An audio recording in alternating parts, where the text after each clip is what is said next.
Any tips on getting into the MCU there, Korg? Chase it. Lose that dream. Maybe you'll get something from your agent saying Marvel wants to talk. The Merc with the Mouth is officially coming to the MCU in his third solo movie, Deadpool 3, and his presence is very important for the Multiverse Saga. Yes, Ryan Reynolds' character is quite comedic and brutally violent in his films, but he could play a key role in saving the multiverse from Kang the Conqueror down the road. Especially with Hugh Jackman's Wolverine by his side, Deadpool can take on any threat that comes his way in the MCU. If we go all the way back to the spring of 2018, Deadpool 2 left us with quite the finale in the Fox X-Men universe.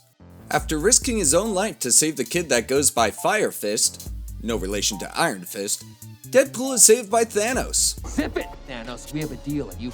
I mean, Cable. Sorry, the two just sound so similar. But yes, Cable uses his last charge in his time-traveling device to go back and save Deadpool from getting shot. By Cable. Trust me, it all makes sense, and if you don't remember this movie, I highly recommend going back and watching it as well as the first one, now that Deadpool is in the MCU. Anyways, let's get back to that time-traveling device, because in the post-credits scene, we see Deadpool using the device to go back through time to save people that he loves and do some clever fourth-wall-breaking moments. One of those moments includes the Merc with the Mouth taking out an older version of himself in X-Men Origins Wolverine, and telling Hugh Jackman's character that he's gonna be asked to take on the role again in the future, and that he's gotta say yes. Not sure if that was just for comedic purposes, or if Reynolds knew that Jackman would come back for another movie, but either way it's pretty cool now that Wolverine is officially returning with Deadpool. Now, while the post-credits scene of the anti-hero hopping through time seemed to have more comedic value at the time, it definitely plays a huge part in how Deadpool's character will make his appearance in the MCU. The time travel device is not like the one the Avengers used in Endgame. It's a tiny little wrist device that can show the user visuals of points in time before actually traveling to those places. In a way, it's very similar to the tempad that Kang uses in Loki. Now, this device that Deadpool has actually comes from the very distant future, as Cable traveled from sometime around 2060. It doesn't seem that he got this device from the TVA, but hey, anything is possible at this point. This device makes the rumors of Mobius appearing in Deadpool 3 all the more likely. The TVA hates when people mess with different time streams because they want to keep the sacred timeline intact for those timekeepers they admire. Well, I guess those robots that they admire. I still don't understand if the timekeepers are real or not. Regardless, Deadpool changed a lot of things in that post-credit scene while time traveling. Perhaps Mobius will come into play because Deadpool is changing things in his universe. Maybe Mobius will appear because of Cable's actions of changing events as well. Either way, there's definitely a reason for Mobius making an appearance in this Deadpool film. It's a great way to get Deadpool into the MCU and connects him to what's been happening during the Multiverse Saga. If Deadpool is going to play a major part in the finale of Phase 6, his personal tempad is going to come in handy. Also, if Cable makes an appearance, he may have some input on who Kang is because Cable is from the future. Maybe he knows something about Kang's original identity, Nathaniel Richards, which leads Deadpool to the Fantastic Four, and then it's game on from there.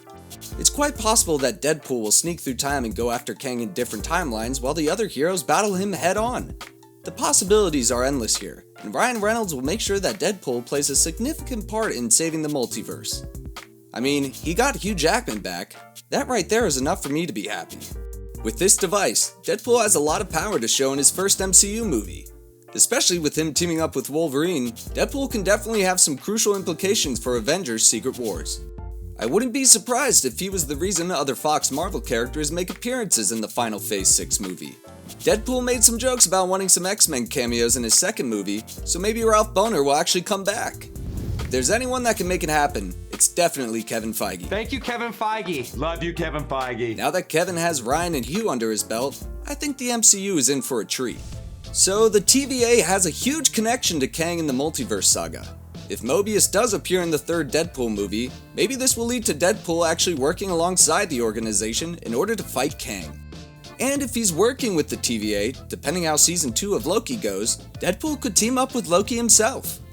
Not the duo I'd expect to see on screen, but Tom Hiddleston working with Ryan Reynolds just seems like the ultimate power threat. I mean, Wolverine is coming back, so I don't see why Loki and Deadpool can't team up for a little bit while riding a jet ski with Mobius. It's totally doable. Deadpool's comedic traits and fourth wall moments are very different from She-Hulk's, but now that he is in the MCU, his fourth wall moments might be important when it comes to anything regarding the TVA. Think about all the information that Deadpool could spill to us as audience members. With how complex the Multiverse Saga is getting, Deadpool could be the one to help us fully grasp this concept of the multiverse and what it means. That in itself alone makes him a very important character in this saga. There are so many little intricacies revolving around the multiverse that Deadpool connecting with the TVA right off the bat in his MCU debut can give us so much insight and clarity on what has happened leading up to that point. Depending on how Season 2 of Loki plays out, the TVA will continue to play a huge role in telling Kang's story. Sure, we haven't really heard about it in the MCU since Season 1 of the show, but it holds so much content and information regarding the multiverse. Making the TVA the bridge between other Marvel entities and the MCU is so smart. Since Deadpool already has 2 movies, there's no reason to make his third movie some kind of origin story for the MCU. He's more than capable of just diving right on into the madness of the multiverse. He's got that grit, or as people in sports like to say, he's got that dog in him. Deadpool will take on anything coming his way. Having Deadpool and even Wolverine team up with the TVA can lead to so many more characters coming into the MCU. They know a whole group of heroes that don't exist in the current state of Marvel. It's the perfect setup to make the ending of this saga go out with a bang. Bring back Mystique, Magneto, Cyclops, Rogue, and all those other characters from the Fox X-Men universe through the power of Mobius and the TVA. It just makes sense, right? I'm not going overboard with this? Listen, if Kevin Feige doesn't make that happen, he at least better have Mobius riding a jet ski by the end of Phase 6. That's all I ask. You know, when I first heard the Mobius rumor, I thought that can't be true. It makes no sense. But after just grinding my gears and trying to connect the dots, there's nothing that can make more sense than Mobius in Deadpool 3. It's absolutely brilliant. Deadpool's return would be more than just nostalgic for us fans. If he gets right into the nitty-gritty of things with the TVA, you already know that Ryan Reynolds means business. It would also make sense if Deadpool somehow made a cameo at the end of Loki Season 2. Think about it. If Mobius is going to appear in Deadpool 3, why not give us fans a little taste of that with a huge end credit scene in the Season 2 finale of Loki?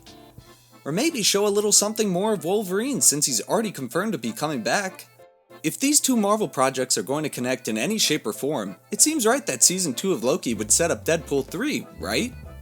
A Deadpool and Wolverine movie is one thing, but having them get into it with Mobius and the TVA is just straight up genius. Sure, have them on the run from the TVA for a little bit, make a little jet ski chase scene with Mobius screaming "Ka-chow!" and then have them all work together to battle Kang.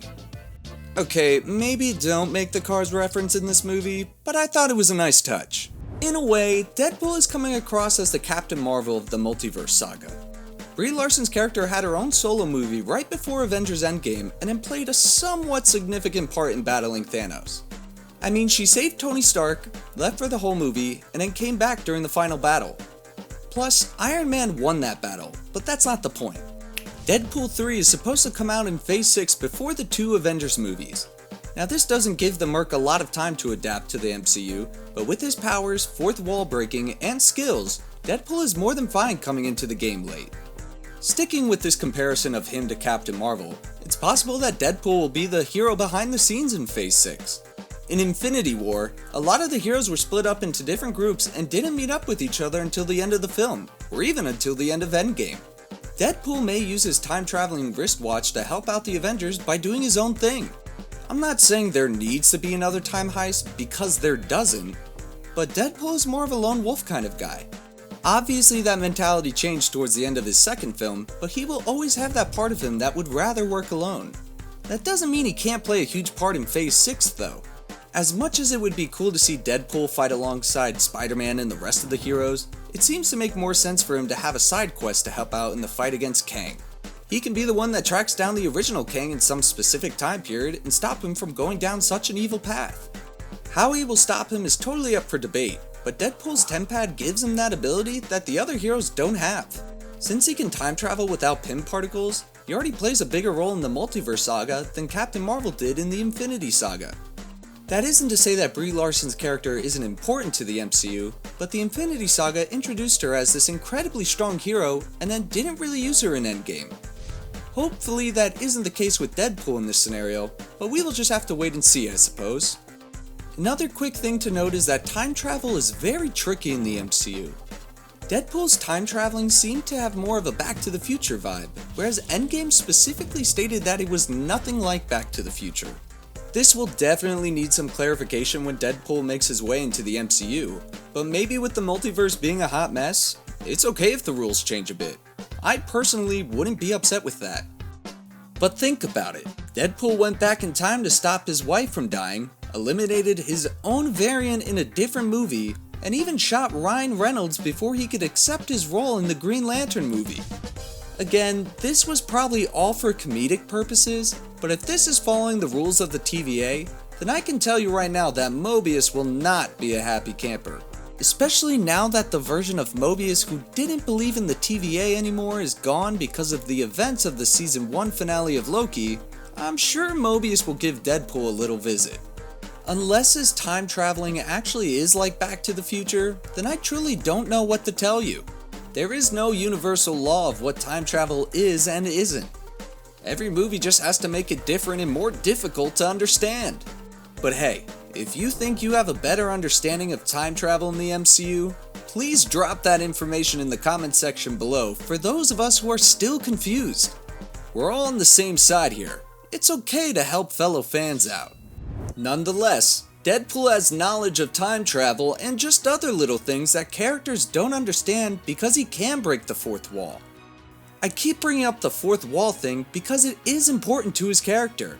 She-Hulk showed that in her season finale, just how impressive and powerful breaking the fourth wall can be. Deadpool is an OG with breaking the fourth wall. Boom. Even the opening credits of his 2 films include fourth wall breaks. It's what makes his character so special and unique to the Marvel Universe. This skill that he has just adds to his importance in the Multiverse Saga. Deadpool can be very motivated when put into a highly stressful situation. If he finds out that his timeline is in danger of being wiped out by some evil Time Lord, then I'm sure he will do whatever he can to stop him. Look at what he did in his first 2 films for his wife. He stopped at nothing to keep her safe and keep her in his life. If he realizes that life as he knows it is on the brink of destruction, I'm sure he would chip in his abilities to protect his wife one more time. He may have a potty mouth, but Deadpool knows a thing or two about love. He's quite the romantic partner as seen in his first 2 movies. While I do believe he will be the hero behind the scenes of the Multiverse Saga, Deadpool does interact with Kang in the comics. He even kicks Kang in his Infinity Stones and knocks him to the ground for a bit. Deadpool had the opportunity to finish Kang once and for all, and even stated that it was quite easy to take down the Conqueror, but decided not to. It's very possible that Deadpool 3 will have its characters interact with a variant of Kang in some capacity so that they can connect to the greater theme of the Multiverse Saga. I mean, time travel and multi-dimensional travel seem to be the new hip thing in the MCU. So I wouldn't put it past this film to have Jonathan Majors in it as well. Whether these 2 do actually go head to head in Phase 6 or not, it's interesting to know that Deadpool easily took down Kang. Another quick thing to think about is that Deadpool can be the one to truly introduce mutants into the MCU. If his 3rd movie brings in more X-Men other than Wolverine, it's likely that mutants will play a huge role in Avengers Secret Wars and for the foreseeable future of the MCU. Being the behind-the-scenes hero of the multiverse doesn't mean that he has to find out how to stop Kang officially. It could mean that he recruits other heroes with this newfound knowledge of the multiverse and variants. He could also stop a certain variant of Kang that leads the heroes closer to defeating Kang once and for all. There are so many things that Deadpool can do to play a key part in Phase 6 of the MCU without actually being in the spotlight of the Kang Dynasty and Secret Wars. Overall, Deadpool just screams, "I'm the key to saving the multiverse," right? Bring in this anti-hero from the Fox X-Men universe during the final phase of the Multiverse Saga, and he will answer everyone's questions. It may not seem like that at first glance, but knowing Ryan Reynolds and how much effort he is already putting into Deadpool 3 makes it more than what meets the eye. Sure, Ant-Man knows the quantum realm, and Loki already has ties to the TVA. But Deadpool? Well, he doesn't have any of that, but man oh man, does he just have it. I don't know how to describe what it is, but you'll know once Deadpool 3 hits theaters. You'll just know. Deadpool's appearance in the MCU is still far away from happening, and seems that it will occur in the last phase of the Multiverse Saga. But that doesn't mean that this anti-hero won't have a huge impact on the multiverse in the end.